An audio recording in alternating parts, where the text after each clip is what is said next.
We continue to follow a missing case tonight, a 5-year-old from Idaho. His name is Michael Vaughn. He disappeared after walking out of his family's home in Idaho almost 5 months ago and has not been seen since. Police have said that it is increasingly possible that Michael was abducted, yet his disappearance at the time did not trigger an Amber Alert. I have a lot of questions about this case. I know you do as well. I'm going to bring in Jennifer Coffendorfer now. She's a former FBI agent. She's been closely following this case for the past couple of months. I'm going to spend a couple minutes with Jennifer asking my questions, and for you at home, all of you on social media who have been wanting to know about Michael's disappearance, you've got questions on your mind, you can send those questions to Twitter using the hashtag NewsNationPrime. And then after the next commercial break, we'll have your questions for Jennifer as well. Jennifer, as always, thank you. This case came to our attention in a fearful way. We saw this little boy's face, Monkey as his mom calls him, just vanished into thin air. I want to begin with what the mom said a moment ago in the piece. She said, "I believe somebody may have been watching our family when my son disappeared. There was a white car in the area that police are looking into. There was a man in that drainage tunnel that was unfamiliar. And also you heard police say there's an increasing possibility that Michael was abducted." As an investigator with your years of experience, what stands out to you about this little boy and him vanishing? Well, you perfectly laid out, Marnie, all the facts that I would have said. This little boy is 5 years old. He's not a runaway. He's not visiting a girlfriend. This little boy is gone and missing, last seen literally going door to door in his neighborhood, very vulnerable for being abducted. There was an unfamiliar car in the area, an unfamiliar man in the area, and there is no reason to suspect he is anything other than abducted. Okay, so Jennifer, this is my question, but I have been following everybody on social media asking the very same thing about an Amber Alert. People want to know, why was an Amber Alert not issued? The Idaho State Police did send us some clarification on this case early on. They said with the information that was available in this case, we made the same notification as an Amber Alert. It's called EMPA. It's an emergency missing persons alert.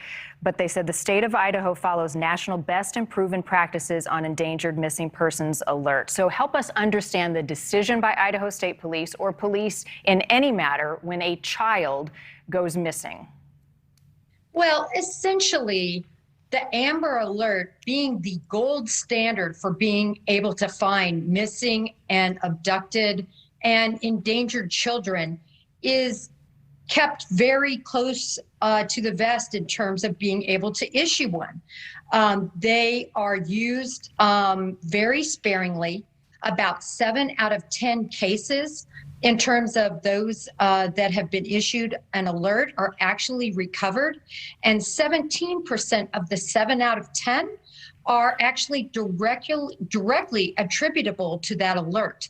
So they don't want to desensitize that alert. It sticks out to anyone in law enforcement who is a part of receiving this alert because they know it means there's an endangered child. For all of the citizenry, when we receive that alert on our phone, we immediately take note of what the details are and we're on the lookout. It truly is the way to find missing children. So sadly, in this case, because they didn't have enough information to say at that particular time that he was abducted, they instead went with an endangered missing person. Now, an endangered missing person in Idaho, the list has over 40 from ages 100, mostly middle-aged people who are missing. That does not rise to the level of this situation in terms of what we're looking at here in terms of the probability of abduction. It just doesn't have the same urgency, right? You see an Amber Alert come across your phone, you immediately look at all the identifying factors. It doesn't have the same effect 5 months later either. Not being critical of the investigation, but from the parent standpoint, you want everything you can, right? You want all hands on deck. Jennifer, something else that Markey passed along to us. She did search registered sex offenders in Michael's neighborhood. The state database reveals 6 within a mile radius of his home. Would police automatically search those homes and question those individuals as part of their initial investigation? Yes, I would have expected that to be the first thing done.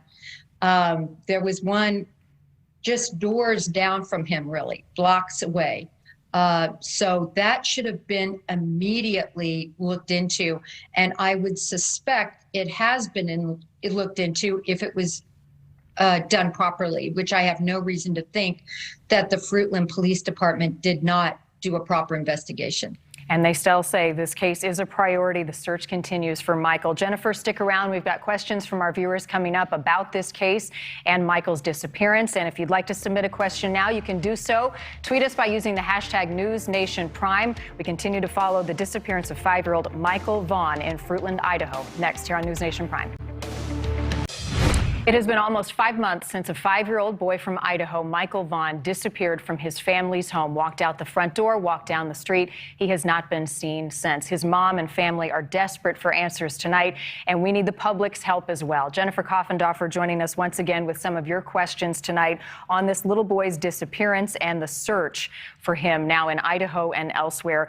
Jennifer, we have a couple of questions from Twitter tonight, and the first, as I mentioned earlier, a lot of people are swarming around this question about Amber Alerts. This person asked, can we expect an Amber Alert from the Idaho State Police? What are the chances now that we know the circumstances? Well, the Idaho State Police have known the circumstances, and even though they seem to be evolving toward classifying this as an abduction, I would say this is a bureaucratic decision that's being made by somebody who's never been boots on the ground and never been involved in an investigation like this. And I hope that this is pushed up their chain, hopefully to their director, who has experience in these cases and who might overturn this bureaucratic decision.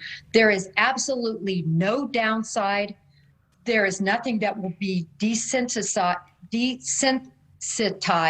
And in fact, it actually is the exact reason why an Amber Alert was created, this sort of case. See if that process evolves. Jennifer, we have about 30 seconds to answer this last question, and it is about the public's impact in these cases. They ask, what can we effectively do right now as a community to bring Michael Vaughn home? How can we help? Well, of course, flooding social media with the circumstances and with photos of Michael Vaughn. In addition, reaching out to the Idaho State Police and imploring them to issue this alert. This is subjective. There are suggestions that are made in regard to when these alerts are issued. This is not a dogmatic precedent, and it's important for Michael Vaughn to receive an Amber so he can be found. Jennifer Koffendorfer, as always, thank you, and thank you at home for your passion and your questions tonight. I want to put Michael's photo back on the screen for you tonight. If you have any information that can help in this case, there is now a $50,000 reward for anything that leads to Michael Vaughn's safe return. This little boy is 5 years old. He hasn't been seen since this summer. His mom on tonight, desperate for answers. She believes her little boy is alive. They call him Monkey because he is full of energy from the time he wakes up in the morning until the time he goes to sleep. Please help us to bring him home tonight. Thanks for watching. Click the red subscribe button below so you can get more of News Nation's fact-driven, unbiased coverage.